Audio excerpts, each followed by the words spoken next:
त्वदीयं वस्तु गोविंद तुभ्यमेव समर्पये गृहाण समूहो भूत्वा प्रसीद परमेश्वरः। ओम नमो भगवते वासुदेवाय नमः। जय श्री हरि। दोस्तों, स्वागत है आप सभी का आपके अपने चैनल ज्ञान अर्थ में। बहुत बहुत स्वागत है। भगवान श्री हरि की कृपा आपके और आपके समस्त परिवार पर सर्वदा बनी रहे। दोस्तों, आज की इस वीडियो में आप जानेंगे पाप मोचनी एकादशी की पूजा विधि। पाप मोचनी एकादशी पर पारण का समय कब रहेगा। साल 2024 में 5 अप्रैल दिन शुक्रवार को पाप मोचनी एकादशी व्रत किया जा रहा है। कैलेंडर के मान्यता के चलते 4 और 5 अप्रैल को मनाई जाने की संभावना है। हिंदू धर्म शास्त्रों के अनुसार इस दिन जगत के पालनहार भगवान श्री हरि विष्णु तथा माता लक्ष्मी की पूजा करने का विशेष विधान है। प्रतिवर्ष यह एकादशी चैत्र मास के कृष्ण पक्ष की एकादशी तिथि पर पड़ती है, जिसे पाप मोचनी एकादशी के नाम से जाना जाता है, जो कि जन जन्मांतर में किए गए सारे पाप नष्ट करने में सक्षम है। मान्यता अनुसार पाप मोचनी एकादशी व्रत करने से व्यक्ति को समस्त पापों से मुक्ति मिलती है तथा मोक्ष मिलता है। आइए अब जानते हैं पाप मोचनी एकादशी की पूजा विधि और पारण का समय। इस साल चैत्र मास के कृष्ण पक्ष एकादशी तिथि का प्रारंभ 4 अप्रैल 2024 दिन गुरुवार को सुबह 7:44 से हो रहा है तथा एकादशी तिथि की समाप्ति दिन शुक्रवार 5 अप्रैल 2024 को सुबह 4:58 पर होगा। उदया तिथि के अनुसार 5 अप्रैल को पाप मोचनी एकादशी मनाई जाएगी। आइए जानते हैं पाप मोचनी पर पारण समय क्या रहेगा। एकादशी पारण व्रत तोड़ने का समय 5 अप्रैल दोपहर 12:43 से दोपहर 3:07 तक। पारण के दिन हरिवासा समाप्त होने का समय रहेगा सुबह 10:11 पर। गौण एकादशी पारण या व्रत तोड़ने का समय 6 अप्रैल को सुबह 5:32 से सुबह 7:56 तक रहेगा। आपको बता दें कि पारण के दिन द्वादशी का समापन सूर्योदय के पूर्व ही हो जाएगा। अब इसकी पूजा विधि है। चैत्र मास के कृष्ण पक्ष एकादशी के दिन सुबह जल्दी उठकर इस नित्य कर्मों से निवृत्त होकर स्नान जल में थोड़ा सा गंगा जल मिलाकर स्नान करें। यदि किसी नदी में स्नान करना संभव ना हो तो घर में ही थोड़ा सा गंगा जल स्नान जल में मिलाकर नहाएं। उसके बाद पीले वस्त्र धारण करने के बाद व्रत का संकल्प लें। घर के मंदिर में पूजा करने से पहले वेदी बनाकर 7 अनाज उड़द मूंग गेहूं चना जौ चावल और बाजरा आदि रखें। वेदी के ऊपर कलश की स्थापना करें और उसमें आम या अशोक के 5 पत्ते लगाएं। अब भगवान श्री हरि विष्णु की मूर्ति या तस्वीर स्थापित करें और पीले फूल ऋतु फल और तुलसी दल समर्पित करें। फिर धूप दीप से विष्णु की आरती उतारें। शाम के समय भगवान विष्णु की आरती उतारने के बाद फलाहार ग्रहण करें। इस दिन रात्रि शयन न करें बल्कि भजन कीर्तन करते हुए जागरण करें। द्वादशी तिथि पर पारण से पहले ब्राह्मण तथा असहाय को भोजन कराएं और अपनी क्षमता के अनुसार दान दक्षिणा अवश्य करें। तत्पश्चात स्वयं पारण करें। आप सुनेंगे पाप मोचनी एकादशी की संपूर्ण व्रत कथा। अर्जुन ने भगवान श्री कृष्ण से कहा, हे मधुसूदन, आपने फाल्गुन मास के शुक्ल पक्षी एकादशी अर्थात आमलकी एकादशी के बारे में विस्तार पूर्वक बतलाया।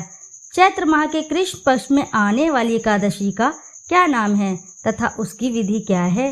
कृपया करके आप मुझे बढ़ती हुई जिज्ञासा को शांत करें। भगवान श्री कृष्ण ने कहा, हे अर्जुन, चैत्र मास के कृष्ण पक्ष की एकादशी को पाप मोचनी एकादशी के नाम से जाना जाता है।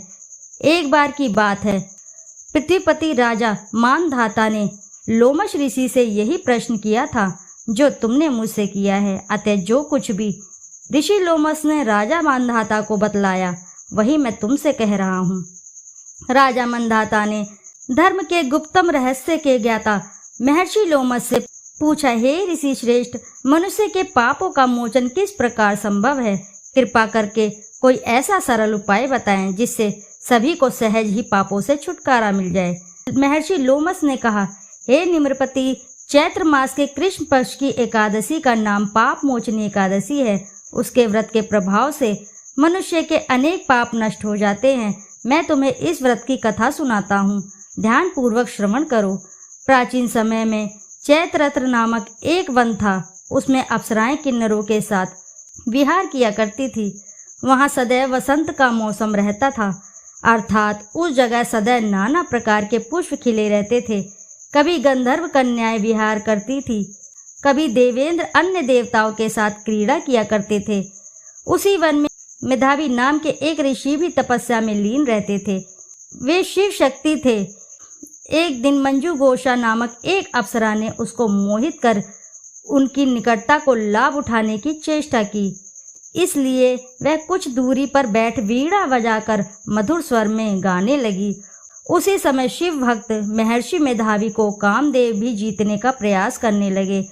कामदेव ने उस सुंदर अप्सरा के भ्रू का धनुष बनाया, कटाक्ष को उसकी प्रत्यंचा बनाई और उसके नेत्र को मंजू घोषा अप्सरा का सेनापति बनाया। इस तरह कामदेव अपने शत्रु भक्त को जीतने को तैयार हुआ। उस समय महर्षि मेधावी भी युवावस्था में थे और काफी हृष्ट पुष्ट थे। उन्होंने यज्ञ उपवीत तथा दंड धारण कर रखा था। वे दूसरे कामदेव के समान प्रतीत हो रहे थे। उस समय उस मुनि को देखकर कामदेव के वश में हुई मंजू घोषा ने धीरे धीरे मधुर वाणी से वीणा पर ज्ञान शुरू किया। तो महर्षि मेधावी भी मंजू घोषा के मधुर गाने पर तथा उसके सौंदर्य पर मोहित हो गए। वह अप्सरा मेधावी मुनि को कामदेव से पीड़ित जानकर उनसे आलिंगन करने लगी। महर्षि मेधावी उसके सौंदर्य पर मोहित होकर शिव रहस्य को भूल गए और काम के वशीभूत में होकर उसके साथ रमण करने लगे। काम के वशीभूत में होने के कारण मुनि को उस समय दिन रात का कुछ भी ज्ञान न रहा और काफी समय तक वह रमण करते रहे। तदुपरांत मंजू घोषा उस मुनि से बोली, हे ऋषिवर, अब मुझे बहुत समय हो गया है, अतः स्वर्ग जाने की आज्ञा दीजिए। अप्सरा की बात सुनकर ऋषि ने कहा, हे मुनि, संध्या को तो आई हो, प्रातः होने पर चली जाना। ऋषि के ऐसे वचनों को सुनकर अप्सरा उनके साथ रमण करने लगी। इसी प्रकार दोनों ने साथ साथ बहुत समय बिताया। मंजू घोषा ने एक दिन ऋषि से कहा, हे विप्र, अब आप मुझे स्वर्ग जाने की आज्ञा दीजिए। मुनि ने इस बार भी वही कहा, हे रूपसी, अभी ज्यादा समय व्यतीत नहीं हुआ है, कुछ समय और ठहरो। मुनि की यह बात सुनकर अप्सरा ने कहा, हे ऋषिवर, आपकी रात तो बहुत लंबी है, आप स्वयं ही सोचिए कि मुझे आपके पास आए कितना समय हो गया, अब और ज्यादा समय तक ठहरना क्या उचित है। अप्सरा की बात सुन मुनि को समय का बोध हुआ और वह गंभीरता पूर्वक विचार करने लगे। जब उन्हें समय का ज्ञान हुआ कि उन्हें रमण करते हुए 57 वर्ष व्यतीत हो चुके हैं, तो उस अप्सरा को वह काल का रूप समझने लगे। इतना ज्यादा समय भोग विलास में व्यर्थ चला जाने पर उन्हें बड़ा क्रोध आया। अब वह भयंकर क्रोध में जलते हुए उस तप नाश करने वाली अप्सरा की तरफ भ्रिकुटी तान कर देखने लगे। क्रोध से उनके अधर कांपने लगे और इंद्रियां बेकाबू होने लगी। क्रोध से थर्राते स्वर में मुनि ने उस अप्सरा से कहा, मेरे तप को नष्ट करने वाली दुष्टा, तू महापापिन और बहुत ही दुराचारिणी है, तुझ पर धिक्कार है, अब तू मेरे श्राप से पिशाचिनी बन जा। मुनि के क्रोध युक्त श्राप से वह अप्सरा पिशाचिनी बन गई। यह देख वह व्यतीत होकर बोली, हे ऋषिवर, अब मुझ पर क्रोध त्याग कर प्रसन्न होइए, कृपा करके बताइए कि इस शाप का निवारण किस प्रकार होगा। विद्वानों ने कहा, साधुओं की संगत अच्छा फल देने वाली होती है और आपके साथ तो मेरे वर्ष व्यतीत हुए हैं, अतः अब आप मुझ पर प्रसन्न हो जाइए, अन्यथा लोग कहेंगे कि एक पुण्य आत्मा के साथ रहने पर मंजू घोषा को पिशाचिनी बनना पड़ा। मंजू घोषा की बात सुनकर मुनि को अपने क्रोध पर अत्यंत ग्लानि हुई, साथ ही अपनी अपकीर्ति का भय भी हुआ।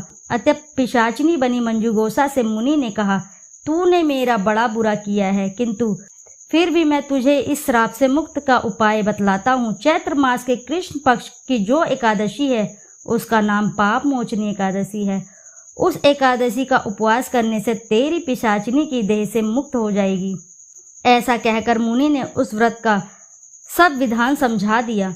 फिर अपने पापों को प्रायश्चित करने के लिए वे अपने पिता च्वेन ऋषि के पास गए। च्वेन ऋषि ने अपने पुत्र वेधावी को देखकर कहा, हे पुत्र, ऐसा क्या किया तूने कि तेरे सभी तप नष्ट हो गए, जिससे तुम्हारा समस्त तेज मलिन हो गया। मेधावी मुनि ने लज्जा से अपना सिर झुकाकर कहा, पिताश्री, मैंने एक अप्सरा से रमण करके बहुत बड़ा पाप किया है। इसी पाप के कारण संभवतः मेरे सारा तेज और मेरे तप नष्ट हो गए। कृपा करके आप इस पाप से छूटने का उपाय बतलाइए। ऋषि ने कहा, हे पुत्र, तुम चैत्र माह के कृष्ण पक्ष की पाप मोचनी एकादशी का विधि तथा भक्ति पूर्वक उपवास करो। इससे तुम्हारे सभी पाप नष्ट हो जाएंगे। अपने पिता च्वेन ऋषि के वचनों को सुनकर मेधावी मुनि ने पाप मोचनी एकादशी का विधि पूर्वक व्रत किया। उसके प्रभाव से उसके सभी पाप नष्ट हो गए। मंजूगोसा अप्सरा भी पाप मोचनी एकादशी का उपवास करने से पिशाचिनी की देह से छूट गई और पुनः अपना सुंदर रूप धारण कर स्वर्गलोक को चली गई। अतः हे नारद, जो कोई मनुष्य विधि पूर्वक इस व्रत को करेगा उसके सारे पापों की मुक्ति होना निश्चित है। और जो कोई इस व्रत के महात्म्य को पढ़ता है और सुनता है और सुनाता है उसे सारे संकटों से मुक्ति मिल जाती है। तो बोलो जय श्री लक्ष्मी नारायण की जय। तो यदि कथा आपको अच्छी लगी है तो वीडियो को जरूर लाइक करें और साथ ही चैनल को सब्सक्राइब करें और एक बार अपनी सच्ची श्रद्धा से कमेंट बॉक्स में जरूर लिख दें जय श्री लक्ष्मी नारायण की जय। फिर मिलते हैं आपसे ऐसी ही किसी कथा कहानी में। जब तक के लिए नमस्कार।